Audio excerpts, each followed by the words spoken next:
Gara-gara memetik 3 butir kakao seharga Rp6.000, Mbah Minah, wanita berusia 55 tahun, diseret ke meja hukum tanpa ampun. Lalu kisah lengkapnya seperti apa? Simak terus, tapi jangan lupa tolong dibantu subscribe-nya ya teman-teman. Makasih. Kisah pahitnya pun kemudian menjadi sangat viral. Halo sahabat YouTuber, apa kabar? Semoga semua baik-baik saja ya. Terima kasih sudah klik video ini. Jadi kita langsung ke ceritanya saja ya. Mbah Minah umur 55 tahun dan suaminya San Rudi adalah warga desa Dharma Kradenan, Kecamatan Aji Barang, Kabupaten Banyumas. Sehari-hari suami istri sepuh ini bekerja mengolah tanah yang ditanami padi, jagung, kacang panjang, dan kedelai. Teman-teman, sebetulnya hasil ladang itu tidak bisa mencukupi kebutuhan hari-hari mereka berdua. Seringnya Mbah Minah dibantu oleh anak-anaknya. Sebenarnya anak-anaknya Mbah Minah sudah sering meminta agar Mbah Minah berhenti mengolah ladang. Selain usianya yang sudah tua, ladangnya juga cukup jauh, yaitu sekitar 2 km dari rumah Mbah Minah. Tapi Mbah Minah tidak mau berpangku tangan. Mbah Minah tetap pergi setiap hari ke ladang. Ironi hukum di Indonesia ini berawal saat Mbah Minah sedang memanen kedelai di lahan garapannya di Dusun Sidoarjo, Desa Damar Kradenan, Kecamatan Aji Barang, Kabupaten Banyumas, Jawa Tengah, pada tanggal 2 Agustus 2009.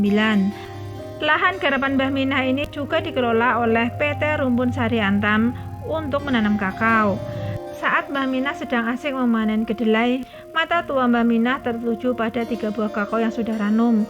Dari sekedar memandang, Mbah Minah kemudian memetiknya untuk disemai sebagai bibit di tanah garapannya. Mbah Minah mikir, memetik 3 buah kakao untuk benih tentu tidak akan merugikan PT RSA yang ladang kakaonya begitu luas dengan ribuan pohon kakao yang berbuah lebat. Setelah dipetik, 3 buah kakao itu tidak disembunyikan, melainkan digeletakkan begitu saja di bawah pohon kakao. Mbah Minah pun kembali sibuk memanen kedelainya lagi di ladangnya. Gak lama kemudian lewat seorang mandor perkebunan PT Kakao PT RSA 4. Mandor itu biasa dipanggil dengan Pak Nono. Dia bertanya, siapa yang memetik buah kakao itu? Dengan polos Mbah Minah ngaku hal itu adalah perbuatannya. Mbah Minah pun diceramahi bahwa tindakan itu tidak boleh dilakukan karena sama saja dengan menyolong alias mencuri. Bahkan Pak Mandor Nono menunjukkan papan peringatan yang ditempel di pintu masuk area ladang tentang larangan merusak pohon dan mengganggu produksi kakao milik PT RSA atau PT Rumpun Sari Antam. Mbah Minah yang buta huruf pun hanya manggut-manggut sambil nggah-nggih saja. Sadar perbuatannya salah, Mbah Minah kemudian meminta maaf pada sang mandor dan berjanji dia tidak akan melakukannya lagi. 3 buah kakao yang dipetiknya diserahkan kepada mandor tersebut. Mbah Minah mikir semua beres dan dia pun kembali bekerja seperti sebelumnya. Namun dugaannya Mbah Minah itu sangat meleset, sebab peristiwa kecil itu ternyata berbuntut panjang. Seminggu kemudian dia mendapat panggilan pemeriksaan dari pihak polisi. Ternyata pihak PT RSA melaporkan Mbah Minah yang telah memetik 3 buah kakao milik mereka. Untuk kepastian hukum, Mbah Minah harus diproses hukum sebagai seorang pencuri. Sebenarnya kepala desa, polisi, bahkan Kapolres Purwokerto saat itu sudah berupaya agar kasus ini diselesaikan secara kekeluargaan.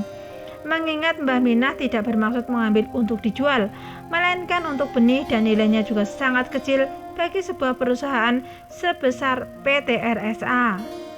Tapi kasus itu tetap bergulir sampai di meja persidangan. Si Mbah dijerat dengan pasal 362 Kitab Undang-Undang Hukum Pidana tentang pencurian. Mbah Minah harus 4 kali mondar-mandir ke Pengadilan Negeri Purwokerto untuk menjalani sidang. Jarak antara rumah Mbah Minah ke Pengadilan Negeri Purwokerto sejauh 40 km. Tiap pergi ke pengadilan, Mbah Minah harus mengeluarkan ongkos sebesar Rp50.000. Kadang diberi oleh anak Mbah Minah, kadang disangoni oleh Bu Jaksa yang menuntutnya. Mbah Minah sangat kooperatif dan tidak pernah telat datang ke persidangan. Mbah Minah tegar menghadapi kasus ini seorang diri tanpa didampingi oleh seorang penasihat hukum pun. Setiap kali sidang Mbah Minah digelar, banyak sekali orang-orang yang hadir untuk memberi dukungan kepadanya. Kakao yang dipetik Mbah Minah hanya seharga Rp6.000, tapi PT RSA tidak peduli. Di depan sidang, Mbah Minah mengaku salah. Mbah Minah juga memohon keringanan hukuman kepada Pak Hakim. Suasana persidangan Mbah Minah berlangsung penuh keharuan. Selain menghadirkan seorang nenek yang miskin sebagai terdakwa, majelis hakim juga terlihat agak ragu menjatuhkan hukuman terhadapnya. Bahkan Ketua Majelis Hakim Muslih Bambang Lukmono, sarjana hukum, terlihat menangis saat membacakan vonis. Tanggal 9 November 2009, Mbah Minah divonis 1,5 bulan dengan masa percobaan 3 bulan. Kasus ini kecil, namun sudah melukai banyak orang, kata Pak Hakim. Vonis hakim 1 bulan 15 hari dengan masa percobaan selama 3 bulan disambut gembira keluarga, tetangga, dan para aktivis LSM yang mengikuti sidang tersebut. Mereka pun segera menyalami Mbah Minah karena wanita tua itu tidak harus merasakan dinginnya sel tahanan. Orang-orang yang hadir di sidang sengaja menggalang bantuan berupa uang yang mereka taruh di dalam kardus. Semua orang memberi, termasuk hakim dan jaksa yang menyidangkan kasus Mbah Minah itu. Setelah Mbah Minah keluar dari ruang sidang, langsung pulang dengan hati yang sangat lega. Kisah Nenek Minah menggegerkan tanah air.